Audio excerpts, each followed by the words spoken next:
All right, guys. So there have been some absolutely catastrophic polls come out for Trump and MAGA, and I want to walk you through it here. So let's start with just Trump's general approval rating. There have now been a couple polls that come out that show his numbers collapsing, right? Now, right after he got elected, he had a brief honeymoon, but the honeymoon honestly wasn't even much of a honeymoon. So he was at about dead even. So he wasn't underwater, he wasn't over water. He was about dead even. The highest I saw him was maybe +4 above water. But just to show you how soft that support is, Biden at the same time in his presidency was +17. So Trump +4 right when he gets in, Biden +17, right? So still an incredibly divisive figure, even in his most popular moments, right? Well, again, just to give you a little bit of context around that, Claudia Sheinbaum is the president of Mexico. She took over after AMLO for the party Morena. This is basically a social democratic party that has delivered for the people of Mexico. One of the few parties that in the anti-COVID wave throughout the world, they kicked the bums out. Whoever was the governing party was kicked out. That didn't happen in Mexico. Why? Because they actually look out for the people, right? So look at this. Comparing Trump today to Claudia Sheinbaum, Trump is -8. Sheinbaum is +69. That's a net difference of 77 points.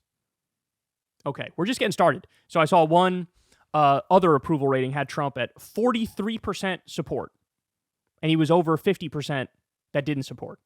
Okay, so the slippage is coming, right? Now, at the same time, the person, honestly, who's been getting the brunt of the public's hatred is not even Donald Trump, even though he's not doing too well right now. It's Elon Musk. So Elon Musk's personal approval rating, when people ask about that, he's at 34%. He might even be lower than Joe Biden now. Joe Biden, when his brain wasn't working and was melting out of his ears towards the end of his time in office, Elon Musk's at 34% personal favorability rating. Ready? But then there's this. So what about what Elon Musk is doing? This is from Ipsos. Approval of Musk shutting down federal programs he decides are unnecessary. Disapprove 52%. Approve is 26%.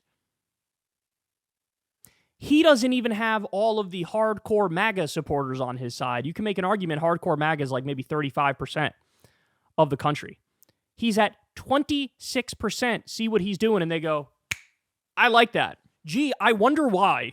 Could it be because these people are cutting flight safety officials at the same time we're having so many plane crashes? Could that have something to do with it?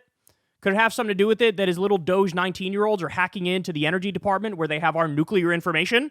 And these guys have sketchy backgrounds, by the way, and no background checks? Could it be that? Could it be him cutting NIH funding 60 or 70% and destroying child cancer research? Cutting whatever soft power programs we have that give like HIV medicine to kids overseas, and now that's literally officially leading to deaths? Could it be him destroying the anti-scam police, the CFPB, which has returned $20 billion to Americans who were defrauded by big financial institutions? They helped 200 million Americans, that agency did. He just killed it. Or hacking the Department of Education and slashing that, maybe that. Every single story that comes out about this guy is like, he's a menace, he's a fascist. Maybe it's the Nazi salutes. Maybe it's as simple as that, the fucking Nazi salutes. But this, to be fair, this is like, they asked specifically about what he's doing, and only 26% support. Apocalyptic for these people, right? They are creating a tsunami of a backlash.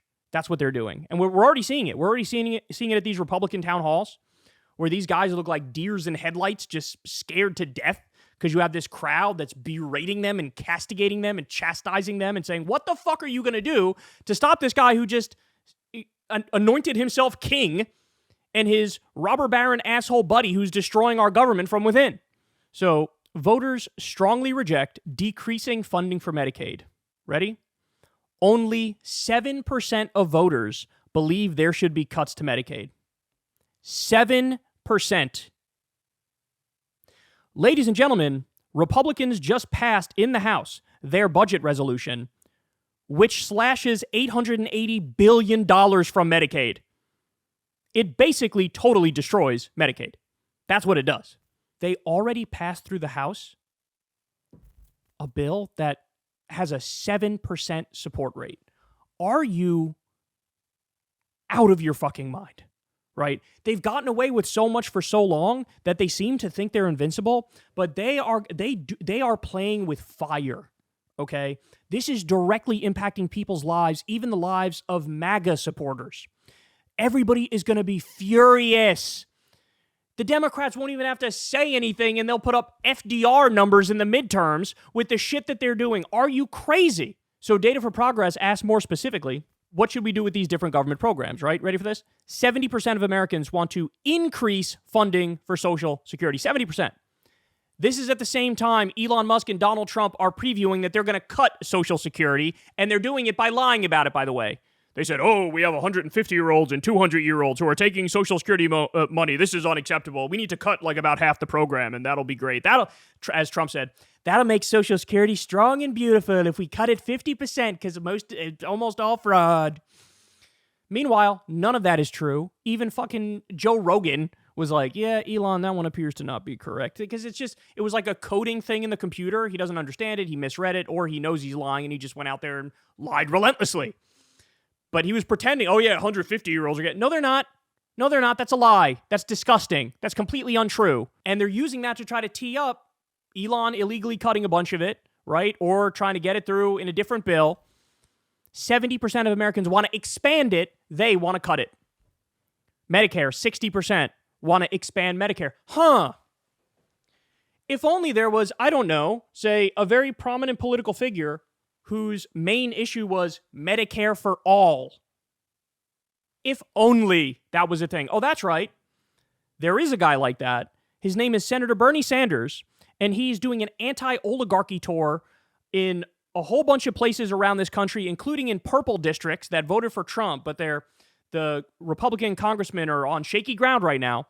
He's going there, and he's doing rallies, and he's getting thousands of people. There's 800 people in overflow rooms because this man is now the conscience of the nation, right? And he's out there saying the things that we all want these politicians to say and do.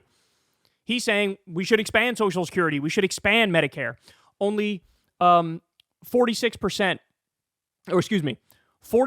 of Americans say we should increase federal funding for Medicaid. And as I said, only 7% support cutting it.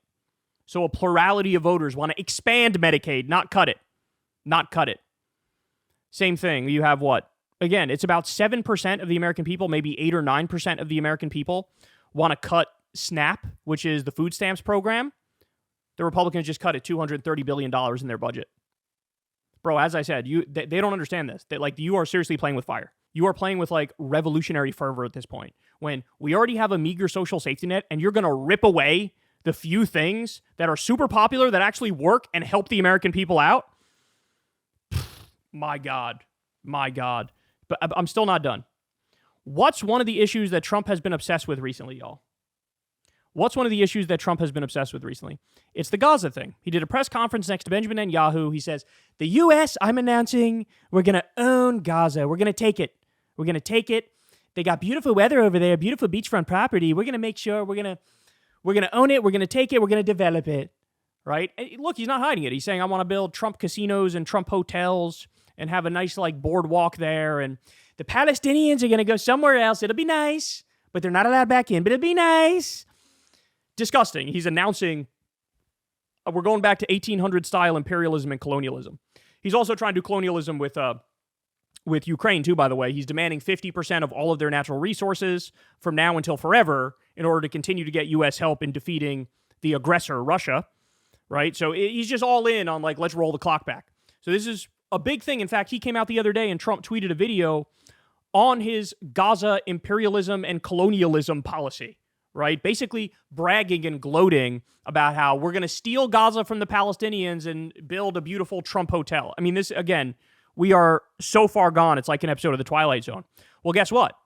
Pollsters asked the American people, what do you think of Trump's plan? They say, basically, should the U.S. take over Gaza and should Palestinians have no right to return? Which is exactly what Trump said he was going to do. Ready? Only 13% of Americans support it. Only 13% of Americans say it's a good thing for the U.S. to take Gaza and tell Palestinians you can't come back. 13%. Now, look, I'll say up front, even that's a little disturbing to me. The fact that there were like a little more than 1 out of every 10 people is like, yeah, I'm with that. I mean, those people, we got to bring back the old insane asylums because those people, that's a place for them, right? I mean, we got monsters walking among us, right? That's like, asking people, hey, do you support Charles Manson and mass serial killers who go after innocent people? Do you support mass school shooters who kill kindergartners? That's like having 13% of the population go, sure, love that. So I'm disturbed that it's as high as it is. But having said that, it's very rare you get any number that low anyway on any issue, right? So, I mean, I guess I'll take it, but 13%. He's bragging about his policy that has 13% support. And to boot, that policy is deeply immoral, deeply unethical. And it's like rolling back the clock to the 1800s and saying, we don't care about international law. We don't care about war crimes. We don't care about the Nuremberg Tribunal and the Geneva Convention. And we're just going to steal your property and do what we want with it. And we'll make a buck, right? Again, this is like Jared Kushner took $2 billion from the Saudis. And so now he's their fucking puppet. How much money do you think these guys are taking from the Israelis? Jared Kushner is one, you could think of him. But also, Miriam Adelson, big pro-Israel donor, she gave Trump $100 million this election, and the quid pro quo was, you're going to let Israel annex the entire West Bank. That's what you're going to do. Now Israel's talking about annexing South Syria. So, and Trump is going above and beyond like he always does for his big money donors, where he says, oh, not only can you have the West Bank, here, I'm going to take Gaza and I'll build it out, and then the Israelis can have it. That's what's really going to happen here, right?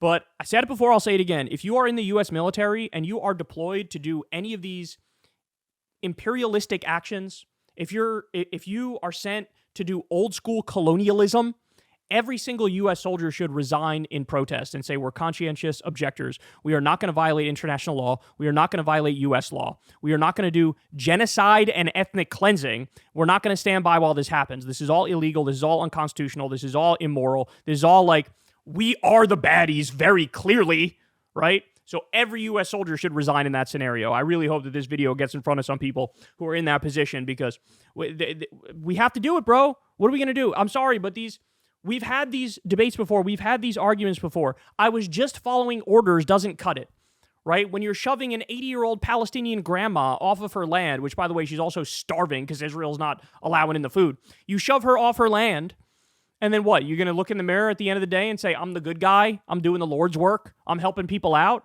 No, you're a fucking imperialist and a colonialist, and you need to understand that. And you need to realize you need to take a moral stand on that.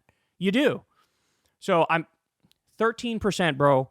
13% support his Gaza policy. Super low, but honestly, still disturbing, because that number should be fucking zero. Look, the way to test the logic is to always flip the scenario. Let's say China did a genocide in Texas and killed hundreds of thousands or millions of Texans, and then the president of China says, it's okay, we're going to take Gaza, we're going to take Texas, we're going to own Texas, and we're going to build some nice casinos.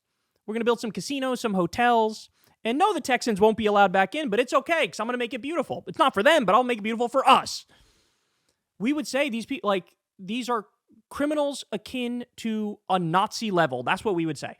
But somehow, when you reverse the scenario, I don't know, man, people struggle with this notion that, like, we could be the baddies, right? Like, people really struggle with that. Like, they think evil people who do evil things wake up every morning and twist their evil mustache and go, "Mwahaha, I will now do evil things." No, there can be evil people who do evil things who still tell the pretty little lies to themselves and pretend like, "Oh, of course I'm the good guy."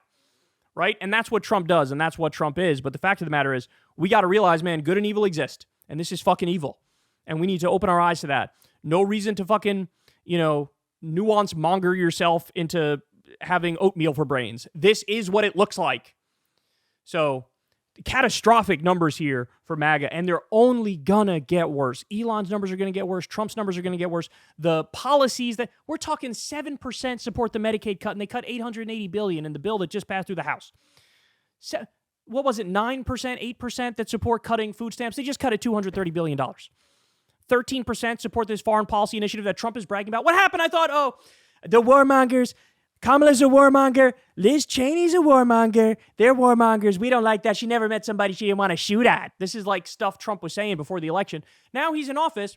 He out warmongers the worst neocon warmongers. We're going to steal Gaza? Like, what the fuck? All right, I got to calm down. I might have a stroke on air if I keep going, but you get the gist of it. Hey, y'all, do me a favor and like and subscribe. It helps out big time in the algorithm. Click the bell as well for notifications when videos drop, and watch that video on screen right now. You know you want to.